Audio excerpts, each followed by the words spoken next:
This is the Highland Park 36-inch drop saw. Basically, it's designed to be able to pare down these big pieces to, make them more usable in smaller saws, but also could be used to doing large ink cuts on wood or other such specimen materials. We've selected a piece of Oregon opal butte opal. We're going to take a little wing cut off the end and see where our opal's at.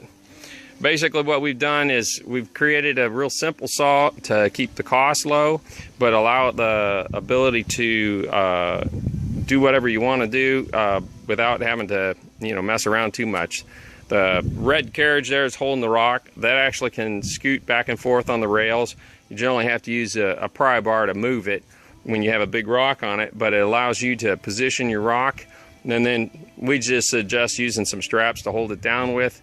Get your blade positioned above the rock and make sure that the blade is able to turn freely before starting your saw.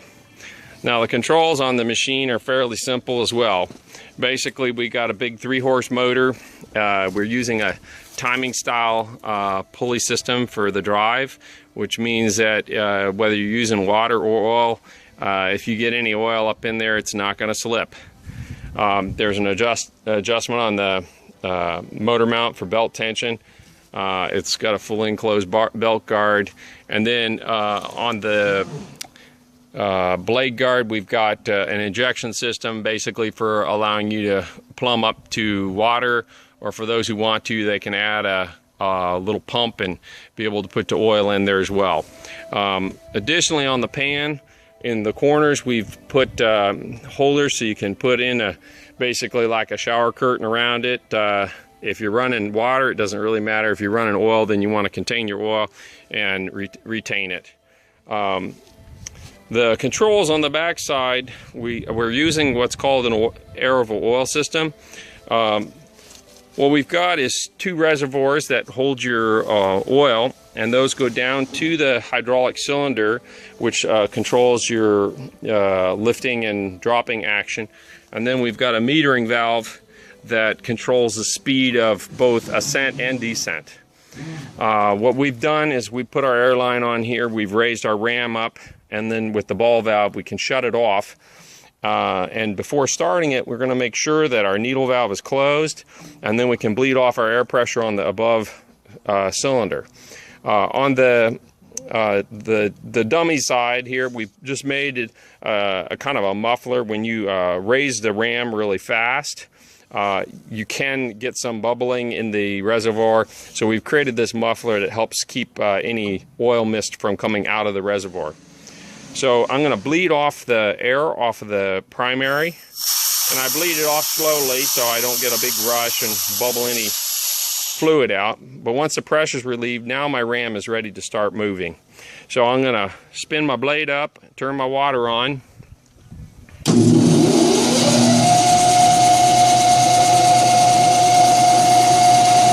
Waiting for my water to start before I start my cut. There's my water. And I'm going to open that needle valve just a little bit so I come down and I can start making contact with the stone.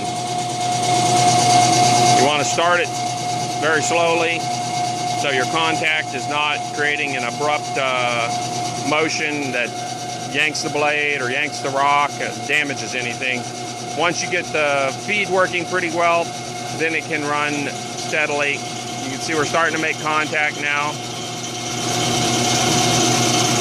We'll let that blade get in there and settle a bit before we increase our feed rate a little bit, but it's not bad right now.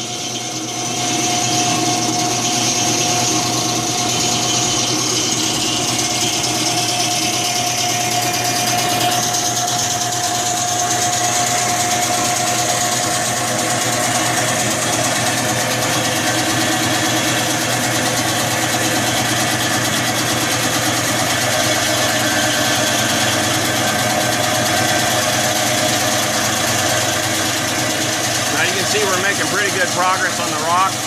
We're using our green line blade here, which is a very affordable blade for this machine. The machine comes with one, but we also offer them for $400 a piece, which you can't beat for a 36-inch blade.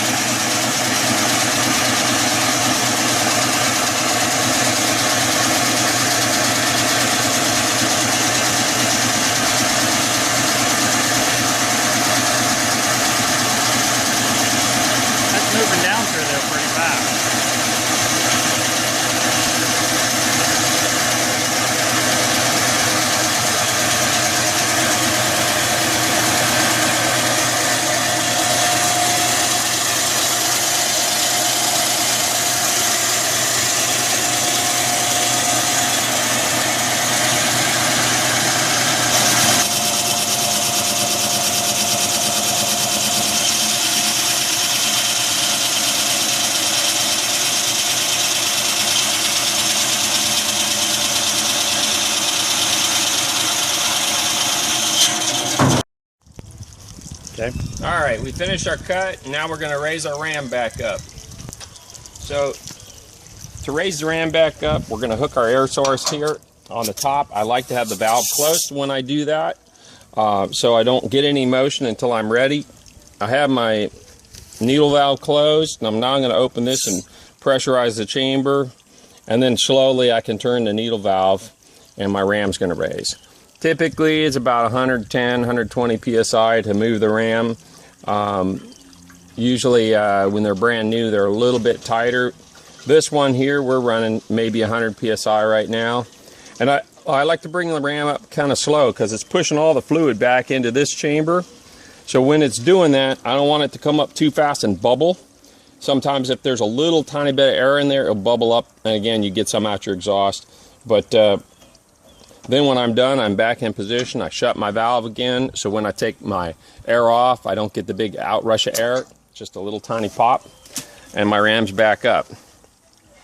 In general, if you are storing the saw or you got the saw sitting, we don't recommend that you leave the ram up because it is potential energy if a kid gets around it and plays with it, which should never happen anyway. With the rams up, they could actually lower the ram onto themselves and hurt themselves. When this machine is running, animals, children, or sometimes inexperienced adults, you keep them away from it and you wear your safety glasses. There you go. That's the Highland Park 36-inch drop saw.